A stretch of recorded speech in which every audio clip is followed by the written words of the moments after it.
Mari buka bersama 1 Timotius pasal 4 ayat yang ke-16. Ini ayat pegangan saya sebagai hamba Tuhan, ya, yang harus benar-benar kita pegang saudara supaya kita dapat mempertanggungjawabkan hidup kita. 1 Timotius pasal 4 ayat 16, baca bersama 1, 2, 3. Awasilah dirimu sendiri dan awasilah ajaranmu. Bertekunlah dalam semuanya itu, karena dengan berbuat demikian engkau akan menyelamatkan dirimu dan semua orang yang mendengarkan engkau. Amin. Saudara, tentunya satu kerinduan kita dalam pelayanan adalah kita dulu selamat. Ya, jadi kita nggak jadi pendeta calo. Ya, tahu enggak pendeta calo? Di terminal, naik, ayo ya, Semarang kota. Penumpangnya naik, calonnya tertinggal. Jangan jadi pendeta calo. Surga. Jemaatnya ke surga, pendetanya ke... Saudara yang jawab loh, bukan saya.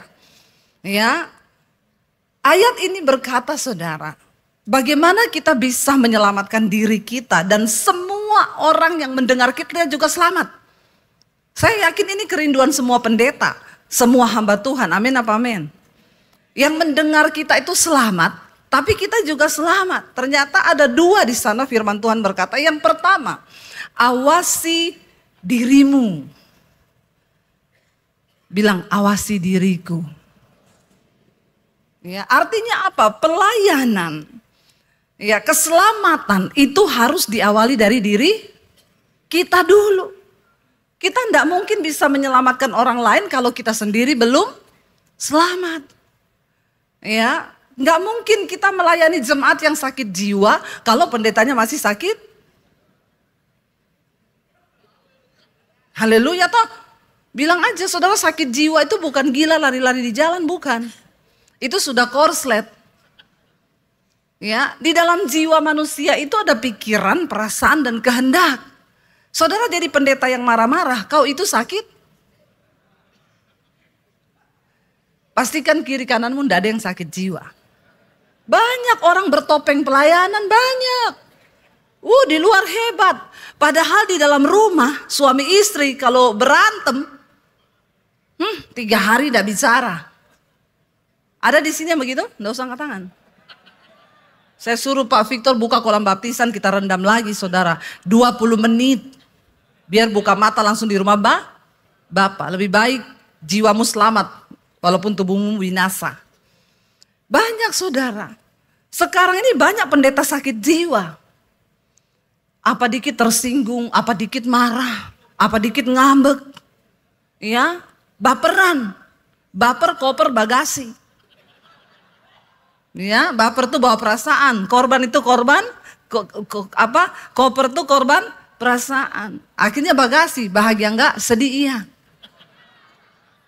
Ya, jangan no baper, no koper, ya, no bagasi. Kita ini saudara sebagai pendeta, kita dulu jiwa ini harus sehat. Pikiran, perasaan dan kehendak kita. Berapa banyak orang bertopeng pelayanan, di mimbar hebat saudara. Ya, di rumah pulang berantem. Habis dia ngomong, saudara percaya Allah adalah sumber damai sejahtera. Dia pada belakang, bercanda. Karena di rumah dia sama istrinya tidak ada damai. Tiap hari ribut, berkelahi terus. Saya dulu pernah sakit jiwa saudara. Saya ini sudah pelayanan. Saya bertobat. Saya diusir papi saya dari rumah. Saya mau dibunuh. Saya bawa luka batin. Sampai di gereja saya ketemu pendeta-pendeta yang juga sakit jiwa. Jadi saya tambah kepahitan. Lalu saya menikah dengan suami saya. Untung saya dapat suami orang Solo. Untung saya Sulawesi. Ya, sama-sama Solo, tapi dia Solo, Jawa Tengah, saya Sulawesi. Ya, mirip-mirip kita sama Pak Beni itu. Makanya kalau ngomong begitu, saudara jangan kaget kalau orang Sulawesi itu ngomong kayak Pak Beni kemarin ngomong gini. Heran saya, pendeta begitu, otaknya di mana? Kalau di Jawa ini Pak ngomong otak itu kasar Pak. Tapi kita suami saya itu bolak-balik ngomong gini, say, kalau ngomong jangan ngomong otak. Saya bilang terus ngomongnya apa? Pikiran. Orang Jawa itu halus loh Pak. Padahal kita ngomong otak biasa ya Pak. Saya juga kadang ngomong, ya otaknya di mana ya? Itu di Sulawesi biasa saudara. Jadi saudara jangan kaget ya, kemarin kita sama suami saya ketawa kemarin Pak Benny ngomong gini, otaknya di mana? Suamiku bilang, sama kayak kau. Kalau ngomong otak-otakin orang katanya. Padahal di Sulawesi itu kata-kata biasa saudara. Saya menikah dengan suami saya. Saya ini masih membawa kepahitan, luka batin. Saya sakit jiwa. Kami berdua ini ketemu di gereja. Suami itu senang, dia berdoa dari dulu dapat istri hamba Tuhan. Ketemu saya, kita nih ketemunya di gereja loh, di mimbar. Dia main keyboard, saya khotbah. Ya, kami ketemu di Solo. Jadi waktu itu kita pikir, hamba Tuhan sama-sama pelayanan ketemu, pasti kalau berantem itu, haleluya kau. Shalom. Ya, lebih ekstrim lagi pasti kalau berantem bahasa roh ini. Sikaralabalabalabalabala. Padahal pret. Ya, dipikir ketemu di gereja seneng. Ya, tapi saya nih masih sakit jiwa. Saya kepahitan sama keluarga, diusir. Saya kepahitan sama beberapa pendeta. Yang saya lihat dengan muka saya, dengan ya ada model pendeta kayak begitu. Saya kepahitan, saya nikah sama dia. Waktu kita menikah saudara, kan saya sakit jiwa toh. Suami saya hanya melihat saya di mimbar, pendeta hebat, khotbah di gereja besar. Waktu kami menikah, ya akhirnya masih bulan madu toh, bulan madu. Saya bangun pagi bikinin dia kopi. Ya ini sayang, I love you, I need you, I want you. Ya begitu, masih bulan madu nih ya. Stok madu masih banyak. Waktu sudah punya anak satu, kan gak pakai pembantu. Saya urus anak, urus rumah. Ya anak baru umur 1 tahun, saya hamil lagi. Kita kejar tayang dulu. Karena takut mau kiamat. Yesus bilang celakalah mereka yang lagi dalam keadaan mengandung pada hari-hari itu. Jadi saya bilang sama suami saya mau punya anak cepet sebelum kiamat. Punya anak 1 tahun hamil lagi saya. Ngidam, muntah-muntah, urus rumah, urus anak. Dia teriak, mana kopinya say? Madu menipis, yang tersisa tinggal lebah.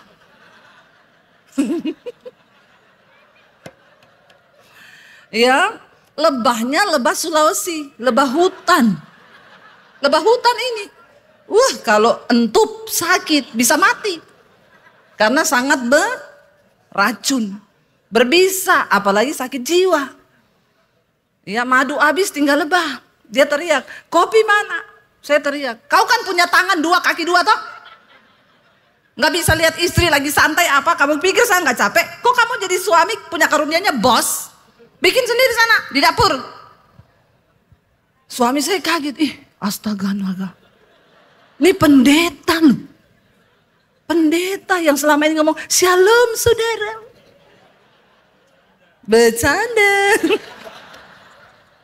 Ya, kaget dia. Kenapa istri saya jadi begini? Ya sakit jiwanya kumat. Marah saya, bikin sendiri, sana di dapur. Dia takut saudara, orang Solo kan gak berani marah. Ya, dia ke dapur, dia tanya, gula mana? Di toples yang ada tulisan garam. Kenapa ditulis garam? Biar gak ketahuan semut. Kan kayak kamu di HP-mu, Yanti kau tulis Yanto. Ya enggak bapak-bapak pendeta. Wanti ditulis pengalaman pribadi ini. Saya hanya mengumpan loh. Ternyata bener ya banyak pengalaman begitu. Ya, malam-malam HP-nya bunyi jam 10 malam. Tulisannya tukang sedot WC. Istrinya tanya, kenapa tukang sedot WC telepon kau malam-malam?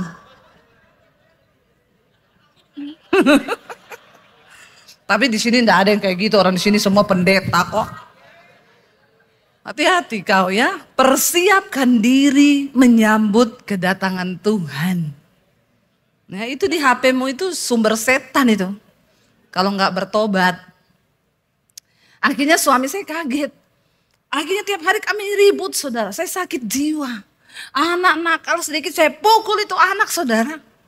Saya hajar pakai sapu. Dia teriak, ampun mami, biru-biru. Saya bilang, kamu tahu gak dulu apa yang opa bikin sama mami? Gak ada apa-apanya sama yang mami bikin sama kau. Saya pengen balas dendam saudara. Sakit jiwa nih. Tapi pendeta, saya pengen balas dendam. Sampai kalau berantem tuh saya pengen lari dari rumah. Bagaimana kalau kita dengar kesaksian suami saya? Biar dia bersaksi. Sini saya. Ayo saya, maju saya. Supaya ini bukan rekayasa semata. Semangat. Tapi saudara dengar dari suami saya sendiri bagaimana sakit jiwanya saya dulu, ya. Ini suami saya. Jangan dilirik. Apalagi ajak foto berdua ibu-ibu, awas. Dilarang keras. Ini suami saya. Ya, namanya Daniel. Ya, shalom. Satu kerinduan saya waktu membangun pernikahan, saya rindu bahwa pernikahan semua manusia kepengen pernikahannya bahagia. Dan satu kerinduan saya akan melayani Tuhan juga. Saya mendapatkan hamba Tuhan, saya juga hamba Tuhan. Saya berpikir dalam pernikahan saya pasti surga. Karena ketemunya di gereja. Iya, ketemu di surga dan saya punya... Di surga. Ternyata diam-diam lucu loh dia ya, lucu loh ngelawan. Saya ketemunya di gereja, saya punya impian bahwa pernikahan yang saya akan bangun, bahwa pernikahan surga. Tapi ternyata berbeda saudara, setelah punya anak 1, anak 2, dan hal ini diketahui kita sekeluarga, ternyata dia masih menyimpan akar pahit terhadap papinya. Setiap dia marah, tidak terkendali saudara. Dia marahnya tingkat tinggi dan bahkan dia benturkan kepalanya ke tembok, terus habis itu dia marah, terus dia pergi nggak tahu dia kemana, matiin handphone dan bikin saya bingung. Dan waktu itu dilakukan bukan hanya sebulan sekali, tapi hampir frekuensi itu setiap minggu, setiap salah paham sedikit dia pasti melakukan itu. Suatu saat istri saya pergi, saya nggak cari saudara, cuman saya bertanya sama Tuhan, Tuhan, apakah ini pernikahan surga? Saya hamba Tuhan, dia hamba Tuhan. Dan saudara, ini saya buka kepada saudara, kita bukan jemaat, kita hamba Tuhan. Dan kehidupan ini seringkali ada di saudara kalau belum diselesaikan masalah-masalah untuk kepahitan. Saya buka ini supaya untuk jadi evaluasi buat kita, jangan sampai kita melayani jemaat ternyata kita sendiri perlu dilayani. Nah, suatu ketika saya berdoa sama Tuhan, saya nggak mau keluarga yang kayak gini, saya mau keluarga yang surga. Dan saya tidak ngomong ke orang tua, saya tidak ngomong ke siapapun, hanya ngomong sama Tuhan. Suatu ketika waktu kita salah paham, di satu malam salah paham, dia marah besar saudara. Tuhan ingatkan saya satu hal tentang kepahitan terhadap papinya, luka batin istri saya. Waktu itu, waktu dia marah, saya ajak berdoa, dia tentu nggak mau. Terus saya tanya satu hal, coba kamu lihat saya, anggap saya ini papimu, apakah kamu mengasihi papimu? Wah, dia tambah merontak. Dari situ saya tahu akar permasalahannya itu ada di hatinya, dan itu yang membuat semuanya berantakan. Kemudian satu malam itu saudara, saya layani dia sampai jam 2 pagi. Dari jam 10 malam sampai jam 2 pagi. Saudara berpikir bahwa dia khotbah di mimbar yang luar biasa, ternyata ada luka hati yang orang lain gak tahu. Dan waktu itu selama 4 jam saya layani dia, bahkan begitu 4 jam selesai dia bisa mengampuni dan bisa merangkul saya, dianggap saya sebagai papinya, dan saat itu saya percaya bahwa surga terbuka. Dan mulai dari saat itu saudara, dia nggak pernah marah seperti itu, dan kami semakin mesra. Amin. Iya saudara, ya seringkali kita ini jadi hamba Tuhan dituntut dia pencitraan. Kita harus pencitraan di depan jemaat. Padahal dari kita sendiri masih perlu dilayani. Saya pernah pergi bawa anak, waktu itu anak saya baru umur berapa hari loh, belum 1 bulan. Saya tersinggung sama kakak ipar saya. Yang saya marah tuh dia. Kan gak ada hubungannya toh. Memang dasar orang sakit. Jangan sampai ada pendeta sakit jiwa, bener. Orang ngomongnya A, dia nangkapnya Z. Kenapa saya bilang sangat bahaya kalau saudara hamba Tuhan sakit jiwa? Saudara kan berhadapan dengan jemaat. Nanti saudara dengar ada satu jemaat yang ngomong, Bu Gembala atau Pak Gembala, itu si A cerita bapak loh, cerita ibu loh. Nah kalau kita jiwanya belum sehat, kita bisa terpancing kepahitan, terjadi perpecahan dalam gereja. Tapi kalau kita jiwanya sehat, oh begitu ya. Ya nanti coba ya kalau ada kesempatan saya klarifikasi. Tapi kalau orang sakit jiwa bahaya. Saya marah, saya tersinggungnya sama kakak ipar, saya marah sama suami. Saya pergi seharian, saya matiin handphone. Saya datang ke rumah teman saya bilang, Dep kamu tuh pasti sudah dicari suamimu loh. Saya bilang biarin aja, biar. Kasihan loh dia pasti tersiksa loh. Kamu bawa anak baru umur berapa hari, saya bilang biar.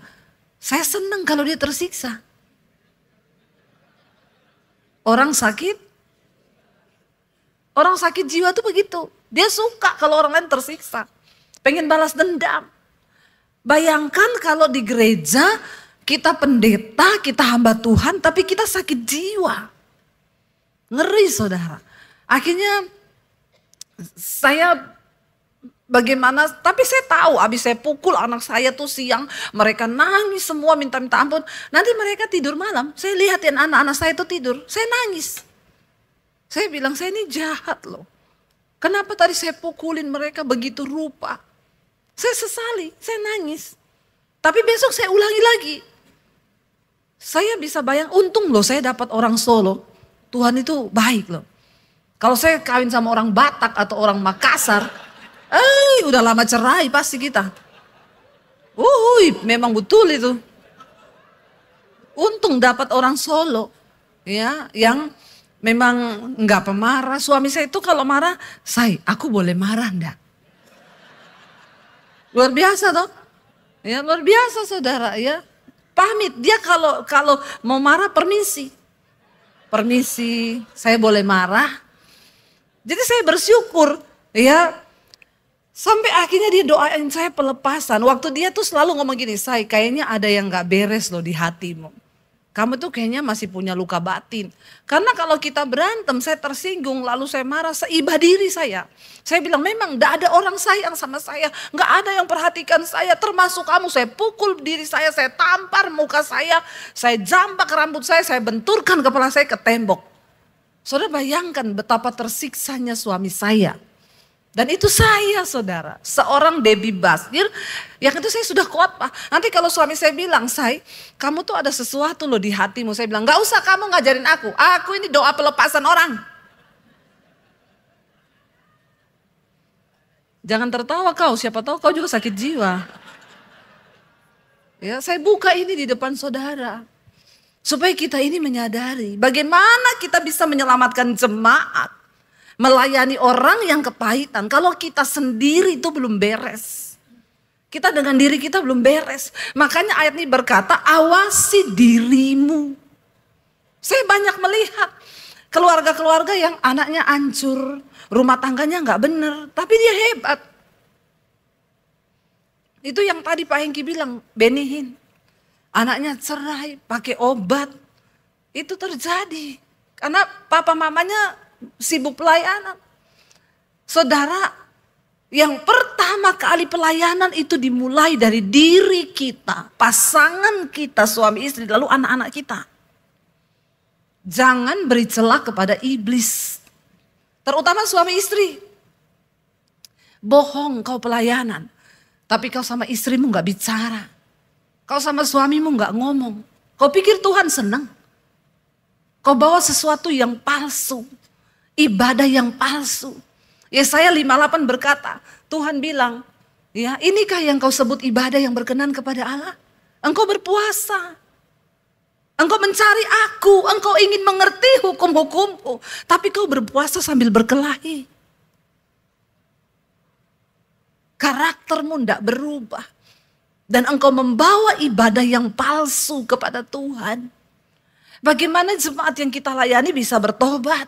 Bagaimana gereja yang kita bangun itu bisa mendatangkan hadirat Tuhan. Kalau kita sendiri ya belum mengalami Tuhan dan hidup kita hancur, tidak mungkin saudara. Banyak hari-hari ini hamba Tuhan yang bertopeng. Saya sama suami saudara, ketika saya dipulihkan, saya nggak pernah lagi marah, pergi dari rumah, saya nggak pernah benturkan kepala saya ke tembok, saya nggak pernah pukulin diri saya. Coba kalau saya seperti itu sampai anak-anak saya besar, saya yakin anak-anak saya juga akan seperti itu. Karena dia melihat contoh dari orang tuanya. Tapi puji Tuhan itu waktu mereka masih kecil, belum mengerti, setelah kita dipulihkan, anak-anak tuh melihat kami ini berdua hidup dalam saling mengasihi. Kita nggak pernah berantem hebat yang maki-maki di depan anak-anak tuh nggak pernah. Ya kita kalau marah ngomong baik-baik, habis itu kita doa, kita punya komitmen berantem tidak lebih dari 5 menit. Susah nggak? Susah. Dan hanya orang yang punya jiwa yang sehat yang bisa. Saudara, kita ini melayani, kita ini kan pelayanan kita ini menyelamatkan jiwa. Karena darah dan daging tidak mendapat bagian dalam kerajaan Allah. Makanya Alkitab bilang selamatkan jiwa kan. Bagaimana kita bisa menyelamatkan jiwa sementara kita sakit? Ini penting saudara. Yang kita selamatkan ini jiwa manusia, pikiran, perasaan dan kehendak manusia. Nah kalau kita sakit jiwa, kita nggak dipulihkan, nggak mungkin kita bisa memulihkan yang lain. Ya saya berkomitmen 5 menit, kita berantem nggak boleh lebih dari 5 menit. Itu susah awal-awalnya saudara. Kalau jiwa kita tidak dikuasai oleh firman Tuhan, maka kita nggak akan mampu. Saya sama suami saya sampai detik ini tidak cocok. Nggak ada manusia yang cocok di dunia ini. Ya, Bapak Ibu, engkau menikah, engkau punya suami hamba Tuhan, cocok nggak? Ada yang cocok nggak di sini suami istri? Ada, angkat tangan, coba. Saya cocok Bu, selama menikah kami tidak pernah berantem. Kalau ada maju ke depan, kita doakan Anda terangkat hidup-hidup seperti Henok. Ya, tidak ada toh, semua pernah berantem toh. Waktu kita marah, kita berantem, itu yang diganggu jiwa loh, pikiran, perasaan dan kehendak kita. Nah kita ini kan pengen, ini yang kita selamatkan ini kan jiwa. Bagaimana mungkin kita biarkan jiwa kita sakit kalau kita mati mendadak saudara. Dalam keadaan kita berantem. Engkau harus peduli dalam hal ini. Kita melayani itu menyelamatkan jiwa. Lah kalau jiwa kita sendiri sakit, marah, kepahitan, kecewa. Berantem 3 hari 3 malam. Kami belajar. Saya sama suami saya nggak cocok. Tapi kami menundukkan diri kepada firman Tuhan. Dan firman Tuhan yang bikin kita cocok. Jadi kalau ada apa-apa gini aja deh, kita kembali ke firman sekarang. Jangan bawa budayamu, jangan bawa didikan keluargamu, jangan, itu tinggalkan. Apa kata firman Tuhan, itu yang kita hidupi. Amin. Apalagi kita hamba Tuhan, Alkitab bilang jangan marah. Ya, tinggalkan panas hati itu karena marah itu membawa sesuatu yang tidak berkenan kepada Tuhan. Jadi dulu kalau kita berantem saya masih marah, suami saya duluan, "Say, udah lebih dari 5 menit loh. Dan enggak usah marah-marah, kita doa yuk." Kadang saya masih emosi, enggak usah. Tuhan enggak dengar doa orang marah-marah. Suami saya bilang, "Makanya enggak usah marah, ayo." Kadang saya yang duluan, "Say, enggak usah marah-marah, yuk kita doa yuk." Saya peluk dia, saya cium dia, udah enggak marah. Itu namanya jiwamu sehat. Tapi kalau kau berantem, ada di sini pendeta yang berantem 3 hari 3 malam gak omongan, enggak usah angkat tangan loh, enggak usah. Saya yakin banyak. Banyak pendeta sakit jiwa tuh banyak. Ya, dan kita harus bertobat saudara. Kita harus bertobat. Gara-gara kita marah, kita bisa gak masuk surga. Kau enggak pernah tahu kapan kau mati. Bagaimana kau persiapkan jemaatmu hidup kudus. Bagaimana kita bisa mengajari mereka hidup dalam kebenaran, jaga jiwa ini yang selamat. Waktu manusia mati, tubuh itu jadi tanah. Roh kembali kepada Allah yang mengaruniakan. Lalu jiwa kemana? Jiwa yang akan dihakimi. Makanya Yesus berkata, jangan engkau takut kepada manusia yang hanya bisa membunuh tubuhmu, tapi tidak berkuasa membunuh jiwa. Takutlah kepada Allah yang berkuasa membunuh tubuh maupun membunuh jiwamu di dalam neraka. Amin. Nah di dalam jiwa itu ada pikiran, perasaan dan kehendak. Kalau engkau punya kepahitan, jangan melayani. Setelah saya dipulihkan, saya lagi marah sama suami. Saya harus pergi pelayanan. Dulu kita pelayanan sendiri-sendiri. Ya saya udah pergi saudara. Di jalan saya ingat, aduh saya mau khotbah nih, saya jengkel sama suami. Saya WA dia, sorry ya tadi aku marah sama kamu. Tapi ini aku mau khotbah. Aku enggak bisa khotbah kalau dalam keadaan posisiku, hatiku marah.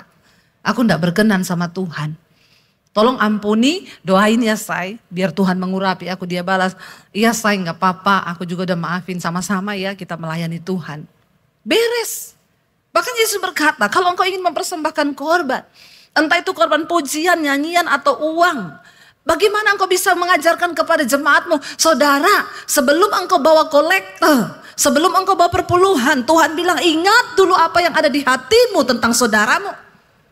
Kalau kau masih punya kepahitan, marah, tinggalkan kolektormu, itu tidak berarti. Kau pulang, beresin dulu hubunganmu dengan sesamamu, baru kau bisa bawa persembahan, dan persembahan itu yang berkenan kepada Tuhan.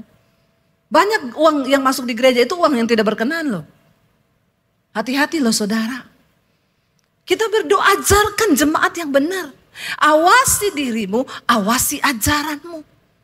Dengan berbuat demikian, kita menyelamatkan diri kita sendiri dulu, baru kita selamatkan orang yang mendengar kita. Amin. Makanya kita hamba Tuhan, khotbahkan yang engkau hidupi, hidupi yang engkau khotbahkan. Itu aja. Artinya kita mengawasi diri kita, mengawasi ajaran kita. Jemaat tuh banyak loh yang sakit jiwa loh saudara. Ini tugas kita loh, hamba Tuhan kan yang kita layani itu jiwanya. Ya, tadi Pak Hengki bilang sekarang ada gereja dulu ada di Jakarta Pak.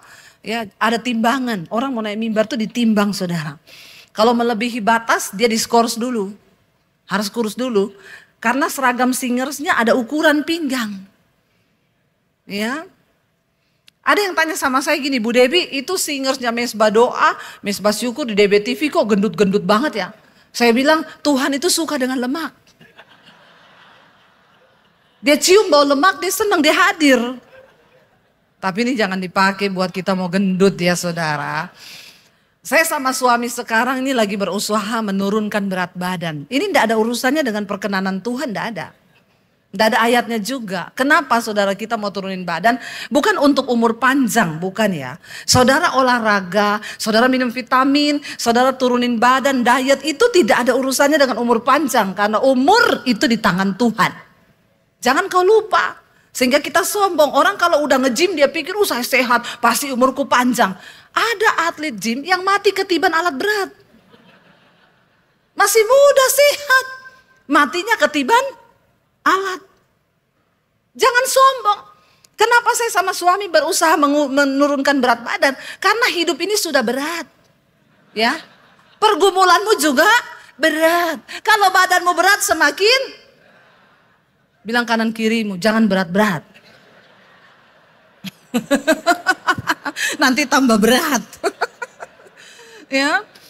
Jadi kami ini menurunkan berat badan supaya hidup ini jadi ringan. Ya, enak kalau ringan tuh enak. Beban hidup berat. Pergumulan berat. Omongan orang juga berat. Lah bayangkan kalau badannya berat, semakin berat. Saudara, Tuhan gak tertarik dengan sesuatu yang ada di luar kita. Dia tertarik dengan apa yang ada di dalam. Ya, jiwa ini loh, jiwa itu loh. Ya. Makanya dikatakan di situ, awasi dirimu, awasi ajaranmu. Dimulai dari kita dulu. Ya, ada loh pendeta itu, satu kali ada orang pendeta mampir di rumah saya. Ya, berdua, saya bilang dari mana Pak pendeta dua? Habis doa peperangan keliling Jakarta Bu. Jadi peperangan, iya kami keliling pokoknya gini-gini. Lalu kita cerita-cerita. Lalu si pendeta satu ini tercetus dari mulutnya, dia bilang, saya kemarin jengkel sama anak saya hajar memang anak saya itu, saya hantam dia memang. Sampai tersudut-sudut minta ampun. Saya kaget, saya bilang loh Pak pendeta, masih mukulin anak sampai kayak begitu? Iya, Dia minta ampun. Saya bilang, saya boleh nasihati Bapak enggak? Gimana Bu? Bapak doa-doa keliling tengking setan, setannya pindah ke rumah Bapak. Bapak kesetanan di rumah. Ya, semua ditengking, di jalan-jalan itu ditengking, tiap tikungan ditengking. Dia lupa, dia pulang, setan ikut di mobilnya. Masuk ke rumahnya. Ya, di jalan setan habis, pindah ke rumahnya semua. Makanya Pak Pendeta di rumah ya, pastikan samping kanan kirimu ndak ada pendeta kesetanan. Saudara, apa itu kerajaan sorga? Roma 14 ayat 17 bilang, sebab kerajaan Allah bukan makanan, bukan minuman, bukan pakaian, tapi soal kebenaran, damai sejahtera, dan sukacita oleh Roh Kudus. Ini menjadi tolak ukur dalam pelayanan kita. Engkau hidup dalam kebenaran, ada damai sejahtera, ada sukacita, itu sorga. Dan Tuhan mau kita ini mengalami sorga bukan nanti kita mati kelamaan. Sejak ada di bumi ini, dalam rumah tangga kita, Tuhan mau ada sorga dalam rumah tanggamu, ada sorga dalam pelayananmu, ada sorga di gerejamu. Amin. Yaitu ada kebenaran, damai sejahtera, dan sukacita. Ini tolak ukur sorga. Jadi sekarang coba kita introspeksi diri. Kalau dalam rumah tangga kita tiap hari ribut, berantem. Nah, engkau sudah ada di neraka sekarang. Bahkan sebelum engkau mati kau sudah di neraka. Ya, ada dosa. Kan kalau dalam kerajaan Allah itu kebenaran, damai sejahtera, sukacita. Berarti kerajaan setan atau neraka itu ada ya dosa, marah-marah, stres, galau. Kalau dalam pelayanan kita hidup ya stres, nggak ada damai, suami istri berantem, nggak omongan, nggak bicara. Aduh, mending istirahat dulu dari pelayanan, saudara. Hubungi Pak Victor atau Pak Hengki. Jangan hubungi saya. Hubungi mereka. Makanya saya kalau ada jemaat konseling saya gampang aja. Kemarin ada yang ngomong, Bu, saya sama ipar saya berantem, Bu. Ya, dia nggak mau sekarang ketemu saya. Dia nggak mau omongan sama saya, apa yang harus saya lakukan? Saya bilang, Bu, kalau jiwamu sehat, kau pergi beli duren, kau antar ke rumahnya. Gitu aja. Cuma gitu Bu Devi, nggak usah kasih ayat sekarang. Ya, udah terlalu banyak ayat di kepalamu. Kasih yang praktis-praktis aja. Kalau jiwamu sehat, Bu. Orang mau sejahat apa sama kau? Balas dengan kebaikan. Ini lagi musim duren, ibu pergi beli duren, mampir ke rumahnya antar tuh duren. Kalau dia nggak mau ketemu, nggak apa-apa, yang penting ibu titip aja. Atau ibu mampir beli makanan apa titip, tapi jangan dikasih sianida. Mati orang. Saudara, apa arti pelayanan bagi kita? Kalau kita pelayanan nggak ada damai sejahtera, nggak ada sukacita, kita tidak hidup dalam kebenaran, berhenti kau pelayanan, bertobat dulu. Ya, beresin dulu, awasi dirimu, awasi ajaranmu. Mari kita buka Ibrani pasal 12 ayat yang pertama. Firman Tuhan di sana berkata begini, saudara. Ibrani 12 ayat 1. Dikatakan di sana, ya, kita baca bersama, karena kita mempunyai banyak saksi bagaikan awan yang mengelilingi kita. Karena itu marilah kita menanggalkan semua beban dan dosa yang merintangi kita dan berlomba dengan tekun dalam perlombaan iman yang diwajibkan bagi kita. Ini ayat berkata kita ini punya banyak saksi. Saudara, sebagai hamba Tuhan kita harus sadar di sekeliling kita ini banyak saksi. Saksinya siapa? Yang pertama adalah Tuhan. Karena Alkitab berkata, mata Tuhan menjelajah ke seluruh bumi melihat orang baik dan orang jahat. Dan dia akan memberi upah kepada masing-masing orang. Akan memberikan berkat, damai sejahtera dan kemurahan bagi orang yang hidup takut akan dia. Tapi memberi penghukuman yang setimpal bagi orang yang tidak menghormati Tuhan. Mata Tuhan itu CCTV, dimanapun ada. Dan menembus batas-batas, menembus kamar-kamar hotel. Mata Tuhan itu CCTV yang tercanggih. Ya, makanya bapak-bapak pendeta, walaupun istrimu enggak tahu, tapi mata Tuhan melihat hidupmu. Jangan selingkuh. Amin. Ya, demikian juga ibu-ibu, jangan kau selingkuh. Kalau sampai pendeta selingkuh itu saya sudah enggak tahu mau ngomong apa itu. Ya. Karena Yesus berkata, kalau dia pencuri, lebih baik kau potong tanganmu. Lebih baik kau masuk surga tanpa tangan. Kalau matamu itu bikin kau berdosa, congkel matamu. Mending kau masuk surga tanpa mata. Lah kalau orang tukang selingkuh, apa yang dipotong itu?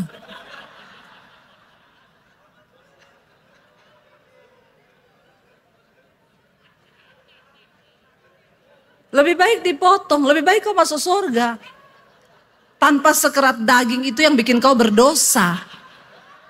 Ini serius ini bicara ini. Ya, udah pendeta masih kegatelan. Udah gembala gatel, lihat orang muda, lihat singers, lihat janda. Ya, jatuh cinta. Sudah ibu gembala gatel lihat pemain musik. Bertobat loh saudara. Ngeri hari-hari ini saya dengar cerita ibu gembala selingkuh sama pemusik. Ya, bapak gembala selingkuh sama singers. Ini mimbar ini jadi tempat apa? Kita nggak menghormati Tuhan, ini bukan panggung, ini mimbar, ini altar, ini bukan panggung. Jangan bermain-main dengan Tuhan dalam hal kekudusan. Karena itu tadi dikatakan awasi dirimu, awasi ajaranmu. Kenapa banyak pendeta sekarang tidak berani khotbah kekudusan? Kenapa? Bagaimana dia mau khotbah kekudusan? Dia aja bersinah.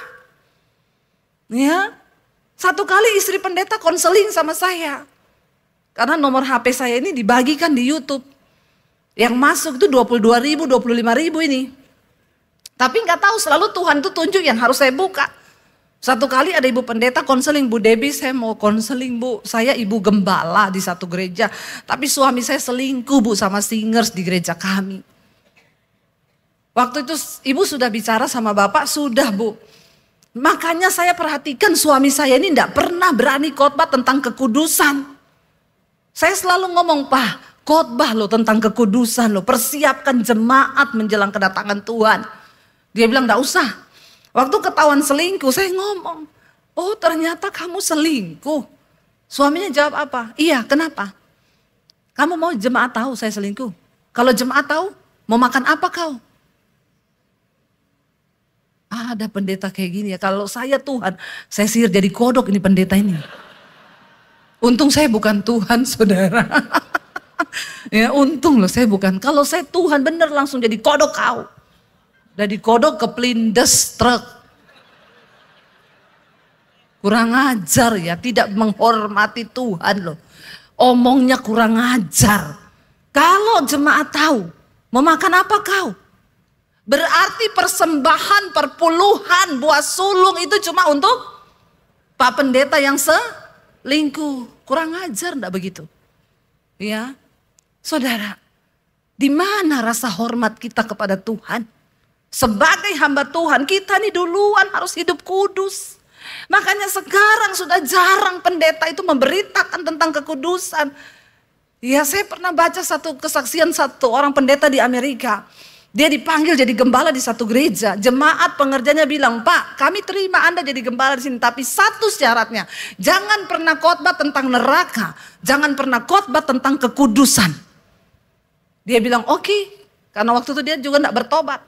Dia khotbah tentang berkat, berkat yang enak-enak, berkat, berkat. Tiba-tiba satu kali dia berdoa, dia dapat penglihatan. Dia menghadap Tuhan dan tangannya itu berlumuran darah. Lalu dia tanya sama Tuhan, kenapa Tuhan? Tuhan bilang itu adalah darah dari jemaatmu, dari dirimu yang tidak pernah engkau sampaikan tentang kebenaran. Tentang ada hari penghakiman, bahwa semua akan berdiri di hadapan tahta Kristus untuk dihakimi. Saudara kita hamba Tuhan harus khotbah loh tentang kekudusan. Mempersiapkan jemaat untuk mereka hidup layak. Ya, tapi sekarang lucu, pendeta banyak jatuh selingkuh. Udah gitu dia ngomong, soalnya kami ini sebagai pendeta terlalu dituntut sama jemaat. Ekspektasi jemaat kepada kami itu berlebihan. Padahal kami ini cuma manusia biasa. Pret nggak? Pret. Kok ekspektasi jemaat? Kok tuntutan jemaat? Kenapa kita harus hidup kudus? Bukan karena tuntutan jemaat. Karena kita mengasihi Tuhan. Karena kita menghormati Tuhan dan kekudusannya. Bukan soal dituntut jemaat. Saya tuh dengar saudara, banyak pendeta-pendeta sesat. Ya, kenapa saya jatuh bersinah? Karena jemaat itu terlalu menuntut kami ini harus seperti dewa. Ekspektasinya terlalu tinggi. Kami sebagai pendeta enggak boleh ke night club. Jemaat itu menuntut kami. Lah kamu kok melayani karena tuntutan jemaat? Emang kamu anggota dewan sama pendeta kok udah beda-beda tipis ya? Kok tuntutan jemaat? Ekspektasi jemaat. Saya sampai hari ini tidak berselingkuh. Kenapa? Aku menghormati Tuhan yang aku layani. Saya mengasihi Tuhan. Karena bagi Tuhan perselingkuhan, kedagingan, percabulan, baunya jijik. Kata Pak Hengki tadi. Bau busuk. Bau ketek yang gak mandi 1 tahun. Kita aja bener ya. Duduk sama orang yang bau ketek tersisa gak saudara? Tersiksa. Dan yang herannya banyak orang bau ketek gitu dia bilang, enggak saya enggak bau kok, harum kok. Harum. Dulu teman saya gitu, bau keteknya minta ampun. Kalau dia datang satu ruangan tuh bau. Saya pernah ngomong, kamu pakai deodoran lah, pakai Rexona supaya enggak bau badanmu. Dia bilang, enggak harum. Ya begitu orang berdosa itu kadang-kadang tidak menyadari. Padahal itu sudah berbau busuk di hadapan Tuhan. Kenapa kita harus menjaga hidup? Kita menghormati Tuhan, mempersiapkan hidup. Kalau hari ini kita dipanggil Tuhan, saudara, apakah engkau layak berdiri di hadapan tahta kekudusannya? Sedikit aja kita kepahitan sama orang, sedikit aja kita jengkel sama orang, itu Roh Kudus ada alarm di hati loh. Hatimu ndak beres loh. Harusnya pendeta kan seperti itu. Kita berbuat apa dikit yang salah, kita melakukan sesuatu yang rasanya itu bukan dosa padahal. Tapi kalau itu suara Tuhan kita langgar, kita gak ada damai sejahtera. Itu yang Rasul Paulus bilang kita ini tawanan roh. Amin. Hamba Tuhan tuh tawanan roh. Ya enggak sembarangan kita hidup ya melakukan dosa. Ada banyak orang saudara hari-hari ini topeng semua dipakai dalam pelayanan. Selingkuh. Ya. Aduh saudara, dikatakan di sini ayo tanggalkan. Kita ini punya banyak saksi. Karena itu mari kita tanggalkan semua beban dan dosa.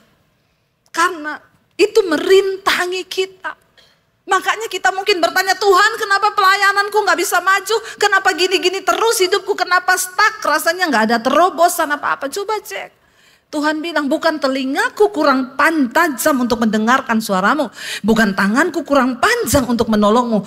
Tapi dosamu itu yang menghalangi yang baik daripadamu. Ayo kita cek saudara, kita bertobat hari-hari ini. Ya, tadi kesaksian suami saya saudara, saya ini sudah pendeta loh. Tapi kami hidup seperti di neraka. Ya, seperti di neraka. Tapi waktu kita mau datang sama Tuhan, kita mau dikoreksi. Ya, saya bersyukur saudara. Saudara datang hari ini itu sebuah tanda kerendahan hati saudara. Kami ini bukan pendeta-pendeta hebat ya, masih banyak pendeta yang lebih besar dari kita.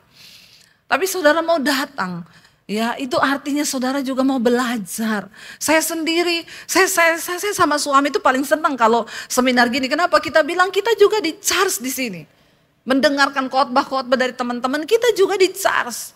Ya, kalau mau dipikir saudara, ya benar yang Pak Benny ngomong kemarin, kita datang ke sini tuh enggak dapat apa-apa, datang sendiri, bayar hotel sendiri, enggak terima PK, malah ngasih sesuatu untuk saudara. Ya, tadi kayaknya door prize-nya tambah lagi itu. Bersyukur, puji Tuhan, haleluya 12 kali. Ya, itu karena Tuhan.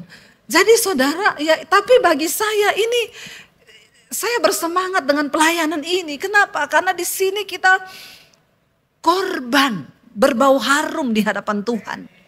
Ya, saya lebih bisa pilih jadwal yang banyak undangan, saudara. Daripada seminar 3 hari begini udah gak dapat apa-apa, korban, bayar tiket, bayar hotel.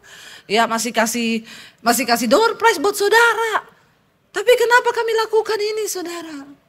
Kami mau menjadi dupa yang berbau harum di hadapan Tuhan. Saya tahu saya sendiri perlu diisi dalam pelayanan. Ada yang mengingatkan.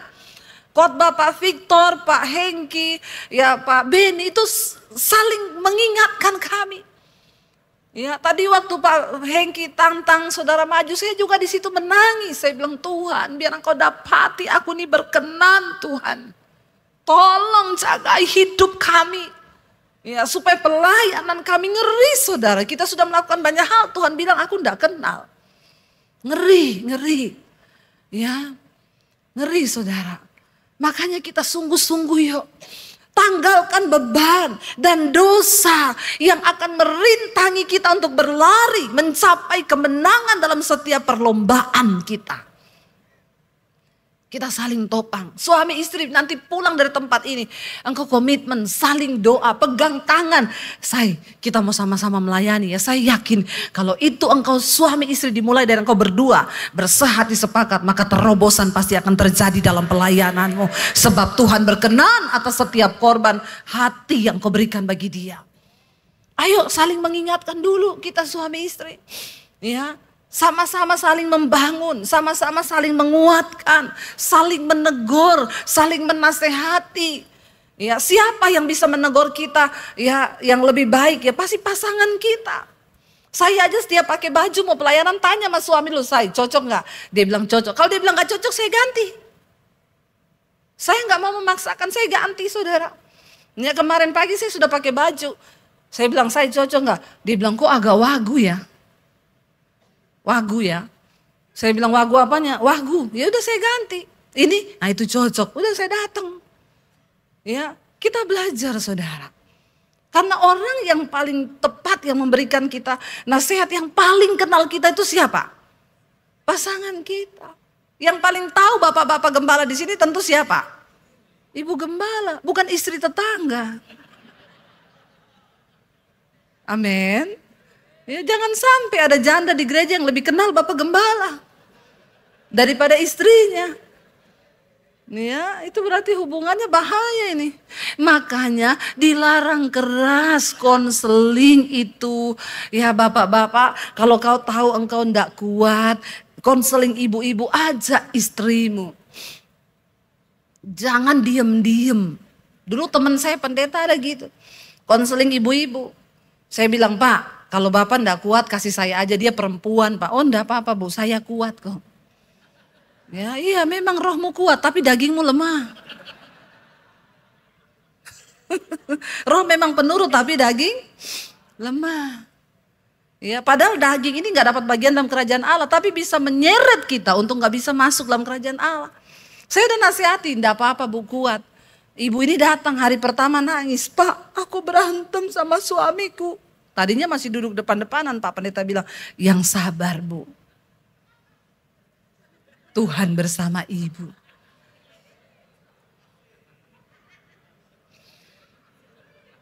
Ini kok uhi ini jangan-jangan pengalaman pribadi nih Pak Pendeta ini. Didoakan pulang, besok datang makin heboh. Ya, sambil menangis bercucuran mata, aku dipukuli suamiku Pak Pendeta. Lah orang kalau konseling kan harus empati.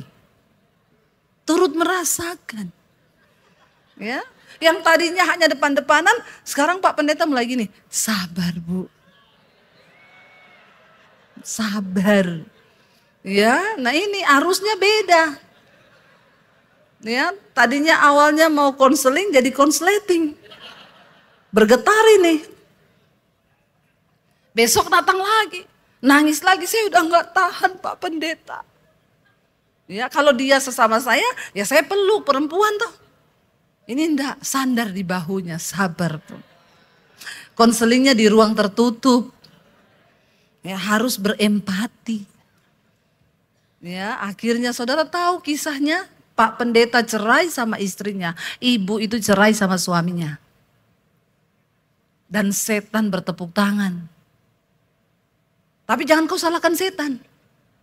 Setan itu cuma menonton saja. Ya, apa-apa kau bilang gara-gara setan, gara-gara setan.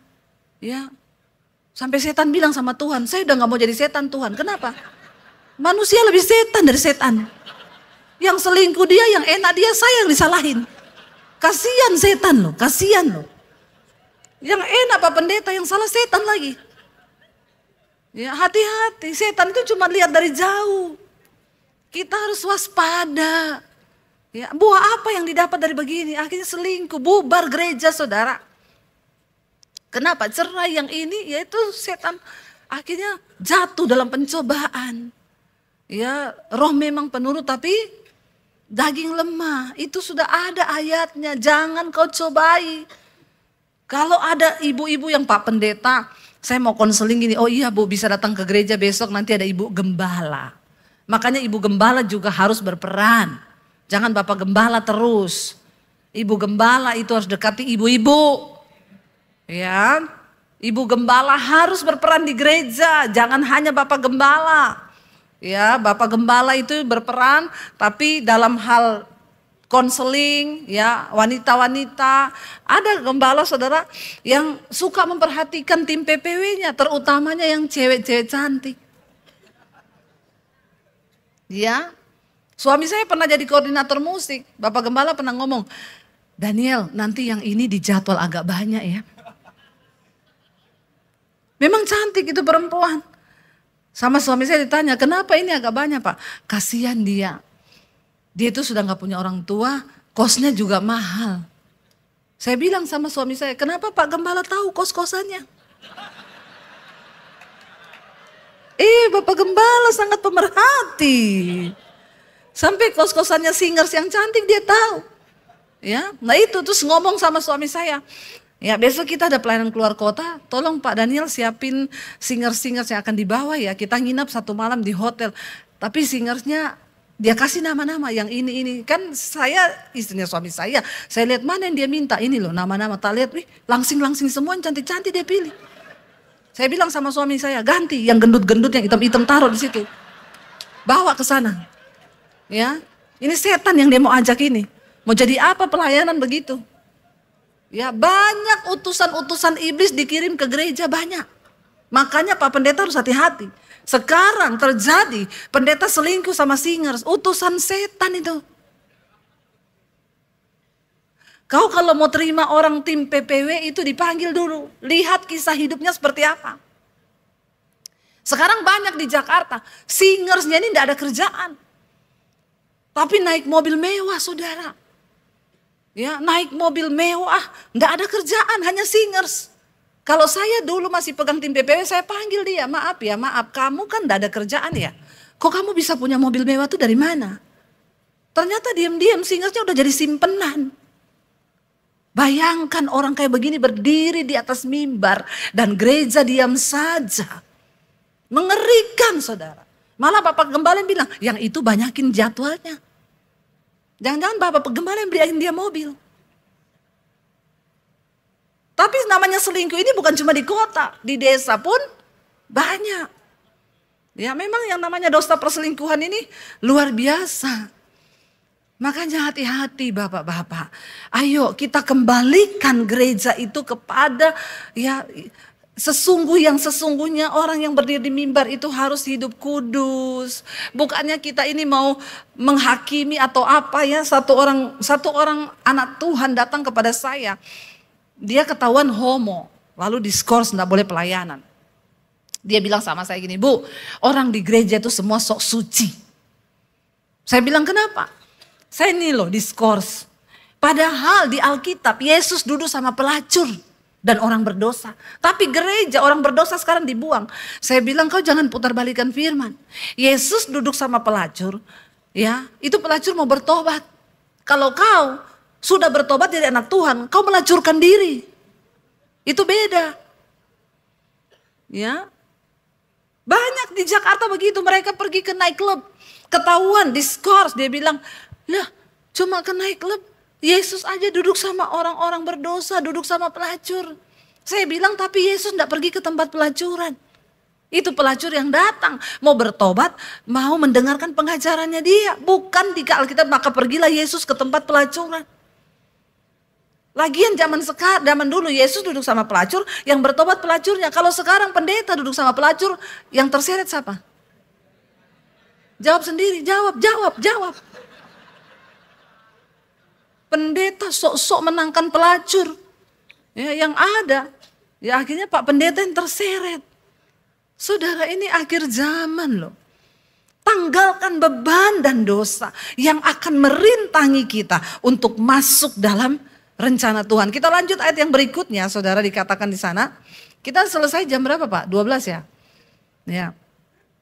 Ya, kita lanjut ayat yang kedua, berkata di sana, marilah apa? Marilah kita melakukannya dengan mata yang tertuju kepada Yesus, yang memimpin kita dalam iman dan yang membawa iman kita itu kepada kesempurnaan, yang dengan tekun mengabaikan kehinaan, tekun memikul salib ganti sukacita yang disediakan bagi Dia yang sekarang duduk di sebelah kanan tahta Allah. Mari hari-hari ini kita melakukan perlombaan iman dengan mata yang tertuju kepada Yesus. Yang mengabaikan kehinaan, yang mengabaikan semua ya yang harus dia tanggung, semua penderitaan itu demi satu tujuan, menggenapi rencana Bapa. Biar saudara, kalau hari ini engkau difitnah, engkau dihina, biarin, pastikan Tuhan itu mengenal siapa kita. Enggak terlalu penting penghakiman orang bagi kita. Yang penting hidup kita itu benar di hadapan Tuhan. Yang penting kita melakukan perlombaan itu dengan mata yang terus tertuju kepada Tuhan. Sebab Tuhan tahu membela orang-orang yang hidup dalam kebenaran dan kekudusannya.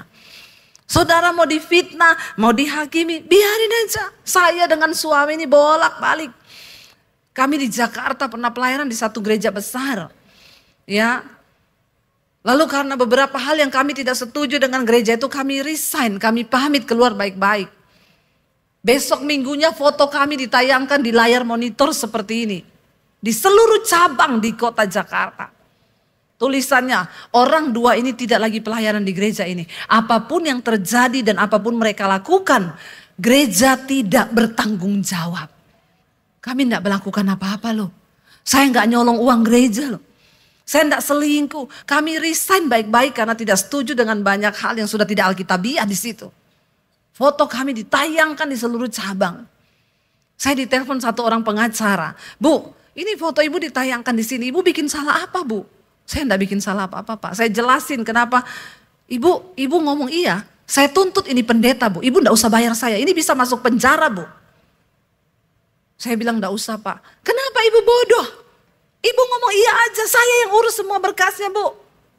Enggak usah, Pak. Kenapa ibu berpikir begitu? Enggak usah, saya bilang. Kalau Tuhan izinkan itu terjadi, saya bisa apa? Saya percaya semua yang terjadi di hidup saya itu seizin Tuhan. Saya cuma bisa nangis sama suami saya. Kami berlutut di kaki Tuhan, nangis Tuhan. Apapun yang terjadi, dalam waktu singkat semua pelayanan cancel. Maaf Bu Debbie, ya, gereja yang undang saya diteleponin sama pendeta itu, difitnah semua kami berdua. Suami saya dituduh curi keyboard di gereja. Kami melewati itu, saudara. Kami tidak cari pembelaan manusia. Kami duduk di kaki Tuhan. Kami minta pembelaan dan penyertaan Tuhan. Karena Alkitab berkata, Tuhan tahu siapa milik kepunyaannya. Dan setiap orang yang berseru kepada nama Tuhan, engkau harus meninggalkan kejahatanmu. Dan Tuhan mengenal siapa kepunyaannya. Kami hanya berlutut di kaki Tuhan, kami menangis. Kami berdoa melepaskan pengampunan untuk pendeta itu. Saya kalau ditanya, saya kepahitan terbesar sama siapa? Sama pendeta, sama gembala. Saudara, saya bilang Tuhan kalau lihat model pendeta-pendeta begini ini, saya rasanya mau pindah lagi ke agama saya dulu. Tapi untung saya lihat Yesus. Saya lihat Yesus. Kami berdua hanya menangis. Sampai akhirnya kami gak bisa bayar cicilan rumah. Gak ada pelayanan. Kami hidup dari pelayanan. Nggak bisa bayar cicilan rumah, dikejar debt collector saudara. Di situ kita cuma nangis, nggak ngerti apa yang sedang terjadi. Tapi kami hanya minta Tuhan, kami cuma minta penyertaan-Mu Tuhan. Dan semua orang kalau mau dipakai Tuhan ya harus menderita. Harus. Ya makanya kemarin saya bilang kalau saudara belum menderita, saya doakan supaya menderita. Tapi jalani semua proses dan pelayanan dengan mata yang tertuju kepada Yesus. Yang dengan tekun memikul salib, mengabaikan semua penghinaan itu. Supaya kita belajar. Tadi Pak Hengki bilang, ketika engkau ditekan, keluar bau harum dari minyak mur itu. Hidup kita gak akan pernah berbau harum kalau kita gak diproses oleh Tuhan. Kenapa kita menderita? Supaya kita mengeluarkan bau harum di hadapan Tuhan. Minta anugerah Tuhan saudara. Saya percaya janji Tuhan bagi kita hamba-hambanya. Waktu kita sungguh-sungguh berserah dan berseru kepada Dia. Ada mahkota yang menanti saudara. Tuhan itu memberi anugerah kepada kita hamba-hamba ini. Kita orang yang dikasihi Tuhan. Kita adalah biji mata Tuhan. Asalkan hidup kita sungguh-sungguh benar di hadapan Tuhan.